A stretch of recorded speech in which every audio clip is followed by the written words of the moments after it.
Chemistry class 9 बाब 7 electrochemistry सबक 4 galvanic sale आवां केमिस्ट्री उस्ताद नचीला चन्ना आवां के सिंधालन स्कूल में भलीकार असांजे जो लेक्चर जा मौजू आहिनि electrochemical cell galvanic cell electrodes and electrolyte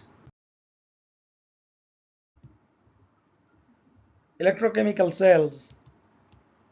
An electrochemical cell is a device that can generate electrical energy from the chemical reactions occurring in it or use the electrical energy supplied to it to facilitate chemical reactions in it. electrochemical cell अहिड़े क़िस्म जा sale हूंदा आहिनि जेकी कीमियाई अमल खे इस्तेमालु कंदे इलेक्ट्रिकल एनर्जी पैदा कंदा आहिनि. मिसाल जे तौर ते ॾिसो हेॾां ही हिकिड़ो इलेक्ट्रोकेमिकल सेल आहे. उन में कैथोड एनोड ऐं उन्हनि खे असां ॿिन्ही खे गॾायो आहे. हाणे हिननि में छा थींदो त हिकिड़ो कीमियाई अमल थींदो ऐं पोइ पैदा थींदी बिजली. या वरी चवे थो त इलेक्ट्रिकल एनर्जीअ खे इस्तेमालु कंदे कीमियाई अमल करायो वेंदो आहे. मिसाल जे तौर ते हिकिड़ो इलेक्ट्रोलाइटिक सेल आहे. उन में मथां असां इलेक्ट्रिकल एनर्जीअ जो हिकिड़ो सोर्स ॾिनो आहे. मिसाल जे तौर ते बैटरी आहे ऐं उनखे एनोड ऐं कैथोड सां असां जॾहिं मिलाईंदासीं त पोइ हेठि हिकिड़ो कीमियाई अमल थींदो.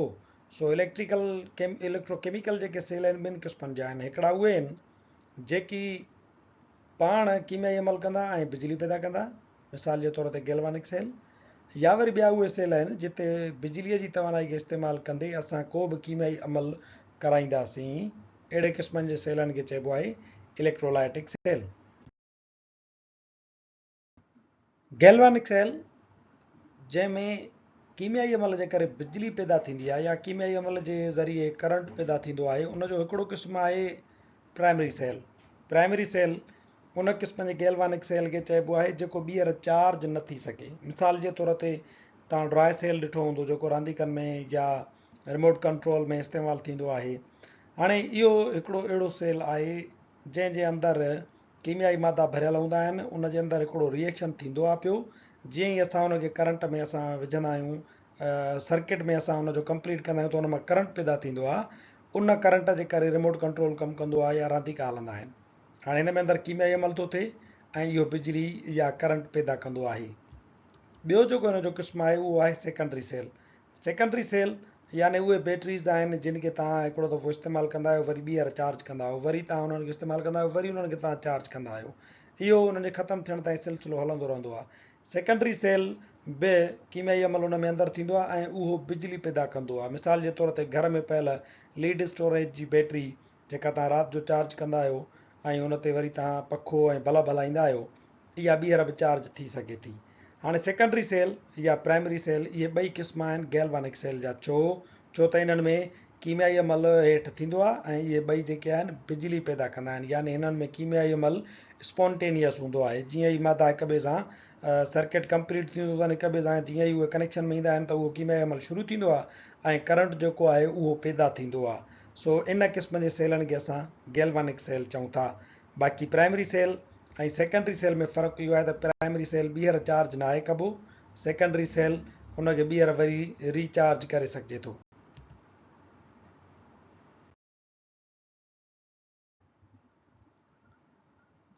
असां वटि जेको गैल्वानिक सेल आहे इहो हिकिड़ो अहिड़े क़िस्म जो इलेक्ट्रोकेमिकल सेल आहे जंहिंजे अंदरि मुख़्तलिफ़ हिकिड़ियूं कम वारियूं जेके शयूं आहिनि उहे मुख्य तौर ते टे थींदियूं आहिनि. हिकिड़ो आहे उन में ॿ इस्तेमालु थियल हूंदा आहिनि इलेक्ट्रोड. मिसाल जे तौर ते हिकिड़ो आहे एनोड. हीउ वारो एनोड आहे जंहिंजे मथां वाधू जी चार्ज हूंदी आहे ऐं ॿियो हूंदो आहे कैथोड जंहिंजे मथां काटूअ जी चार्ज हूंदी आहे. इहे ॿई इलेक्ट्रोड बरक़ीरा धातुअ जूं हिकिड़ियूं प्लेटूं थींदियूं आहिनि जेके असां कंहिं बि इलेक्ट्रोलाइट में विझंदा आहियूं.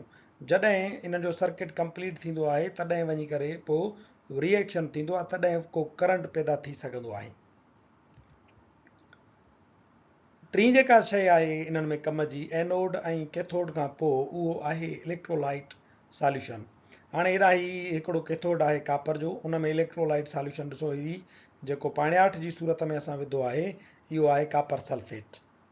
बर्क पाश हिकिड़े क़िस्म जो ॻार थींदो आहे जंहिंमां इलेक्ट्रिकल करंट जेको आहे उहो गुज़री सघे ऐं उहो इलेक्ट्रिकल करंट गुज़रण जे करे उहो उनखे चऊं था बर्क पाश. यानी जीअं ई करंट पैदा थींदो त इहे जेके आयन्स आहिनि उहे टुटी पवंदियूं आहिनि हेॾां जेको बरक़ीरो आहे उहो आहे ज़िंक जो, ऐं उन में ॾिसो असां इलेक्ट्रोलाइट इस्तेमालु कयो आहे ज़िंक सल्फेट जो।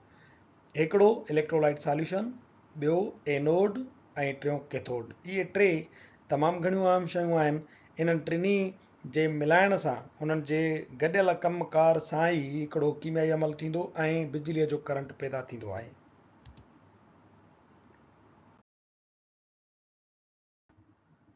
ही जेके इलेक्ट्रो असांजे केमिकल सेल में, गैल्वानिक सेल में ॿ इलेक्ट्रोड आहिनि, एनोड ऐं कैथोड। उन्हनि में जेको एनोड आहे उहो अहिड़ो इलेक्ट्रोड हूंदो आहे जंहिं ते ऑक्सीडेशन थींदी आहे। तव्हांखे यादि हुजणु घुरिजे त एनोड जेको इलेक्ट्रोड आहे उन ते वाधूअ जी चार्ज हूंदी आहे। हाणे इन एनोड ते छा थींदो, ऑक्सीडेशन थींदी। ऑक्सीडेशन जो मतिलबु आहे लॉस ऑफ इलेक्ट्रॉन। ॾिसो हिनखे जॾहिं असां ज़ूम करे हिते ॾिसूं था त इहो जेको ज़िंक आहे उन में अंदरि ज़िंक जा एटम आहिनि। उहे ज़िंक जा एटम छा था कनि, ॿ इलेक्ट्रॉन हिते लूज़ कंदा एनोड ते, ॿ इलेक्ट्रॉन हिते विञाईंदा, पाण आयन जी सूरत में हेठि इलेक्ट्रोलाइट में शामिलु थींदा वेंदा। ज़िंक हिते जेको ज़िंक सल्फेट आहे उन में ज़िंक आयन जी कंसंट्रेशन वधीक थींदी वेंदी, छाजे लाइ, जो हितां जेको ज़िंक आहे उहो हेॾे इन में ड्रॉप थींदो वेंदो ज़िंक आयन जी सूरत में। सो यादि रखो त एनोड अहिड़ो बरक़ीरो आहे जंहिं ते वाधू जी चार्ज हूंदी आहे, ऐं उहो छा कंदो आहे त उते लॉस ऑफ इलेक्ट्रॉन थींदी आहे, ऑक्सीडेशन थींदी आहे।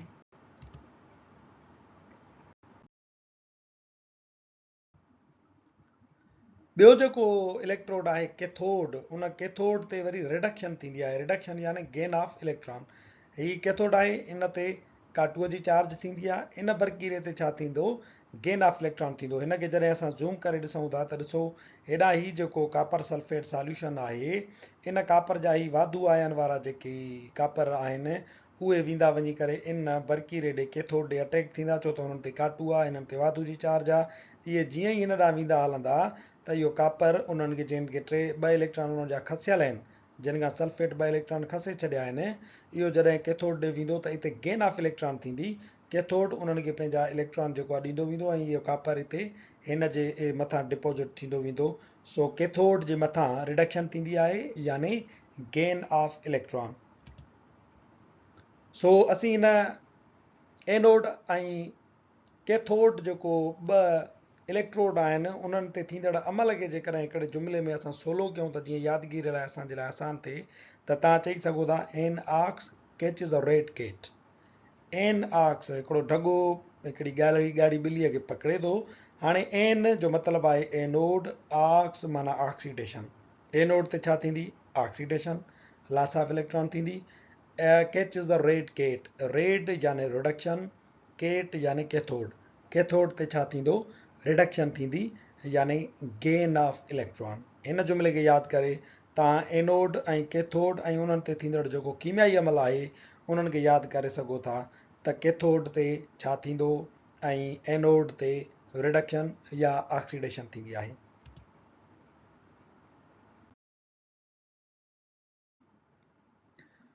टियों जेको असां हिन जो कॉम्पोनेंट पढ़ियोसीं गैल्वानिक सेल जो, इलेक्ट्रोकेमिकल सेल जो, उहो आहे इलेक्ट्रोलाइटिक सॉल्यूशन। इलेक्ट्रोलाइटिक जेको सॉल्यूशन हूंदो आहे उन जे अंदरि फ्री मूविंग आयन्स हूंदियूं आहिनि ऐं उहे करंट खे पाण मां पसरणु ॾींदियूं आहिनि। तेज़ाब, असास ऐं लूण जॾहिं उहे ॻरियल हालत में हुजनि या पाणीअ में ॻरियल हुजनि त उहे इलेक्ट्रोलाइट सॉल्यूशन ठाहींदियूं आहिनि। कुझु स्ट्रांग इलेक्ट्रोलाइट हूंदा आहिनि ऐं कुझु वरी जेके आहिनि उहे कमज़ोर इलेक्ट्रोलाइट सॉल्यूशन हूंदा आहिनि, जेके असांजे किताब जे टेबल नंबर 7.3 में ॾिनल आहिनि। इलेक्ट्रोलाइट सॉल्यूशन जेको हिन में ज़िंक सल्फेट आहे, हिन में कापर सल्फेट आहे, इहो हिकिड़ो फ्री मूविंग आयन्स आहिनि। ॾिसो कापर सल्फेट आयन्स में टुटी पियो, कापर 2+ थी वियो, सल्फेट 2- थी वियो। हाणे इहो छा थींदो, इहो फ्री मूविंग आयन्स आहिनि, जीअं त लिक्विड फॉर्म में आहिनि या aqueous फॉर्म में, तंहिंजे करे उहे पाण मां इलेक्ट्रिकल कंडक्टिविटी कराए सघनि थियूं। हिकिड़ा स्ट्रांग इलेक्ट्रोलाइट आहिनि, ॿिया आहिनि वीक इलेक्ट्रोलाइट, मज़बूत बर्क़पाश ऐं कमज़ोर बर्क़पाश। पर इहा ॻाल्हि यादि रखणु घुरिजे त एसिड्स, बेसिस या साल्ट्स यानी हे पोलर कंपाउंड आहिनि ऐं ही वरी आयोनिक कंपाउंड आहे। हाणे पोलर कंपाउंड या आयोनिक कंपाउंड पंहिंजे ॻार वारी हालत में या रिजियल हालत में इलेक्ट्रोलाइट हूंदा आहिनि। बाक़ी कुझु हूंदा स्ट्रांग इलेक्ट्रोलाइट ऐं कुझु हूंदा कमज़ोर इलेक्ट्रोलाइट। स्ट्रांग जेकी एसिड्स आहिनि इलेक्ट्रोलाइट, उहो हाइड्रोक्लोरिक एसिड आहे, नाइट्रिक एसिड आहे, हाइड्रोजन आयोडाइड आहे या सल्फ्यूरिक एसिड आहे। असांजे घर में जेका बैटरी इस्तेमालु थींदी आहे उहा सल्फ्यूरिक एसिड खे इस्तेमालु कंदी आहे एज़ इलेक्ट्रोलाइट। वीक जेके इलेक्ट्रोलाइट आहिनि हाइड्रोजन सल्फाइड, कार्बोनिक एसिड या एस्टिक एसिड वारा हूंदा आहिनि। ॿियो वरी बेसिस आहे। बेसिस जेके आहिनि उन्हनि में पोटेशियम हाइड्रोक्साइड, सोडियम हाइड्रोक्साइड या लिथियम हाइड्रोक्साइड, इहे स्ट्रांग इलेक्ट्रोलाइट आहिनि, जॾहिं त अमोनियम हाइड्रोक्साइड, कैल्शियम हाइड्रोक्साइड या मैग्नीशियम हाइड्रोक्साइड इहे वरी वीक इलेक्ट्रोलाइट आहिनि। ईअं लूण बि सोडियम क्लोराइड ऐं पोटेशियम आयोडाइड वारा स्ट्रांग इलेक्ट्रोलाइट हूंदा आहिनि, जॾहिं त लेड आयोडाइड वारा या सिल्वर क्लोराइड वारा वीक इलेक्ट्रोलाइट हूंदा आहिनि। ॿिया वरी सब्सटेंस सॾिबा आहिनि नॉन इलेक्ट्रोलाइट। उहे सब्सटेंसिस जेकी रिजियल हालत में या पंहिंजे ॻार वारी हालत में पाण मां बिजलीअ जे करंट खे पास न कराइनि, त उन्हनि खे चइबो आहे non electrolyte. Benzene, glucose, sucrose या यूरिया वग़ैरह नॉन पोलर जेके मुरकिब आहिनि उहे नॉन इलेक्ट्रोलाइट हूंदा आहिनि। मिसाल जे तौर ते सक्रोज आहे। सक्रोज तव्हां जीअं जीअं पाणी में विझंदा वेंदव त उन मां करंट जी जेका क्वांटिटी पास पई थिए पाणीअ मां, उहा आहिस्ते आहिस्ते घटिजंदी वेंदी। तव्हांजो बल्ब बंदि थी वेंदो जेको तव्हां उन मां करंट खे क्रॉस करे ॿारियो पिया। असांजो अॼोको लेक्चर हिते पुॼाणी ते पहुचे थो। वरी हाज़ुर थींदासीं नए लेक्चर सां गॾु।